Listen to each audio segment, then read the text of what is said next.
Hi friends, it's Harriet and welcome back to my corner of Kigali. This week I have been outside and I thought to share how and what I do for fun around Kigali and sharing the exact unfiltered cost of what it takes to step outside your house right now. When you first move to Kigali or pretty much anywhere, nobody hands you a manual on how to make friends or how to socialize. If you want a social life, you really have to look for it on the internet. Perhaps it's because of the different language, you don't really know what's going on around the city just by walking around. So you absolutely have to utilize the internet. Honestly, this is what has worked for me. I follow a lot of local event organizers and pages on Instagram and TikTok and Facebook as well. And I'm in a lot of event groups on WhatsApp. I look at the event type. If I'm interested, I write down the dates, look at my options and pick the ones I actually want to go for. For me, it's the absolute best way to get some recreation, get some fresh air and network with others as well, without accidentally going broke, of course.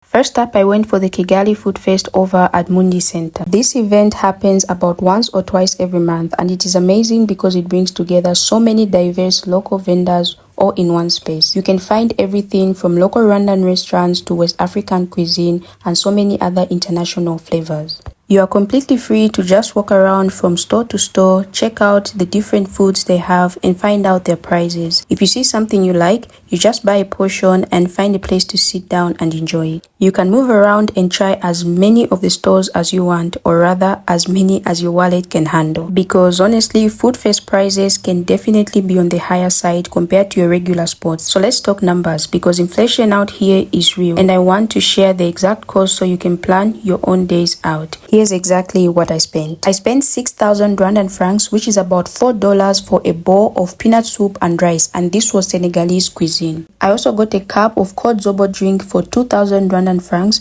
which is roughly $1 and a few cents. I also spent 3,000 Rwandan francs for one chicken brochette stick, which is about $2 and a few cents. And I wrapped up the food fest with one scoop of ice cream, which was 2,000 Rwandan francs, which is another $1 and a few cents. In total, that came out to 13,000 Rwandan francs, which is around $9 just for this first stop.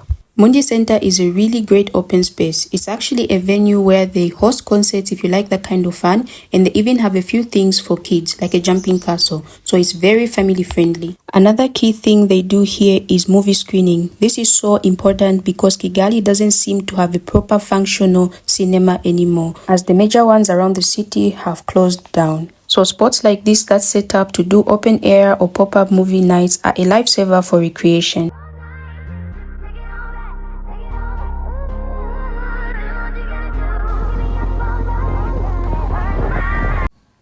Next up, I attended the Kigali Cookbook Club, and this connection actually came straight from social media. I met the organizer over on TikTok, and she has been running these book club events for some months now. For me, creating and consuming content out here has genuinely been a powerful way to network. It is how I connect with other experts on the internet here in Kigali. So the entire concept of the club is so lovely. Everyone is supposed to bring a dish to share based on a specific theme or recipe. But to be completely honest with you, I wasn't really confident with the recipes they sent to me, especially with everything being so last minute. So instead of stressing, I decided to play it safe and stick to a reliable crowd pleaser. I fried up some plantain and carried that instead. And let me tell you, you can absolutely never go wrong with fried plantain.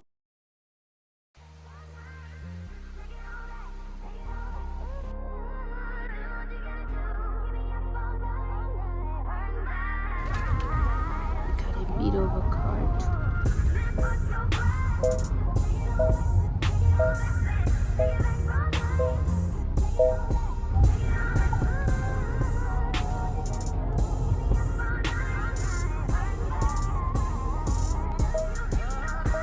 We had such a hard time locating this house, but we finally made it and it turned out to be such a beautiful experience. It was so nice meeting other expats from different parts of Africa and all over the world.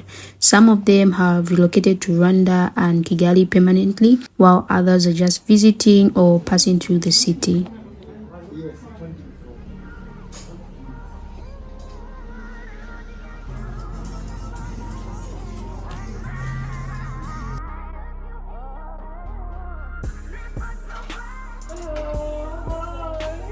Welcome. So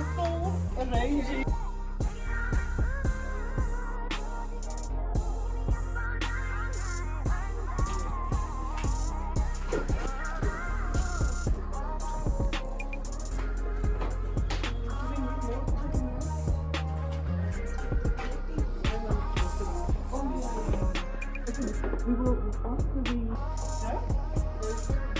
oh yeah, that's right.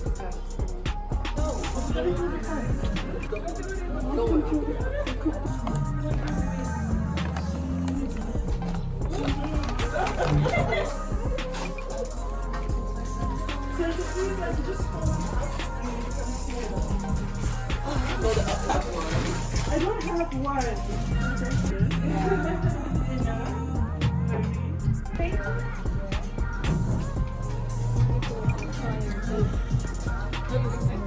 Really nice. So much variety and color.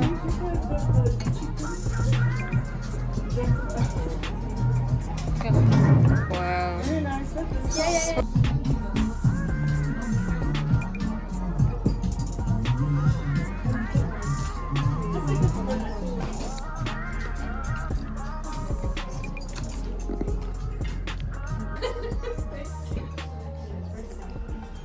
The beans. It's very for me. Yes. And I must add, it is a women only space, so no men allowed. It was honestly such a wonderful time. We all shared the food. There was such a diverse variety of good meals on the table. And then we spent the rest of the afternoon playing some games before I finally left.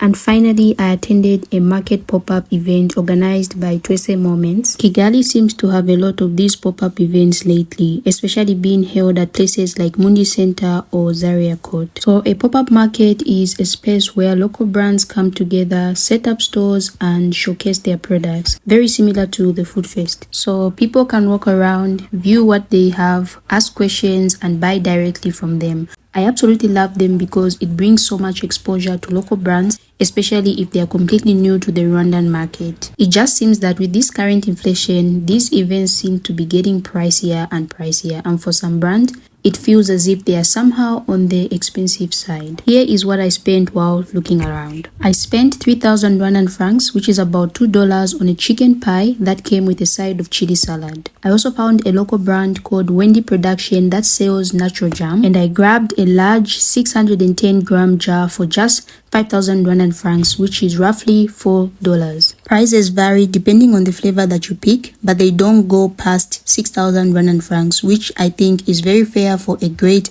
natural product. Then I spent 5,000 Rwandan francs on just one scoop of ice cream. Yes, which is about $3 for one scoop of ice cream. Honestly, the flavor sounded so unique that I really wanted to try it, even though it was totally unnecessary and a bit of an impulsive buy. So in total, I spent 13,000 Rwandan francs, which is about $9 at this pop-up event. A pop-up event is great for discovering new items, but with this inflation, these events are getting just way more expensive. You really have to plan how much you can spend and not overspend when you really see good items. So friends, this is exactly how I try to spend my time on recreation here in Kigali. I look online for events, write down the ones I want to go for, plan my budget and go for them. Mostly I go alone. Sometimes my husband or friends come along. But honestly, building a life in a new country isn't just about finding a house and buying groceries. It's about building a home, and you cannot have a home without a community. As expats and foreigners, it is so easy to stay inside our comfort zones because putting yourself out there alone is uncomfortable. But every time I challenge myself to go out, whether it's stepping into a crowded food festival, sharing a plate of last-minute plantains with strangers, or supporting local brands at a pop-up event, I'm reminded that community is something you have to actively build. Yes, inflation is real and prices are changing almost everywhere, honestly.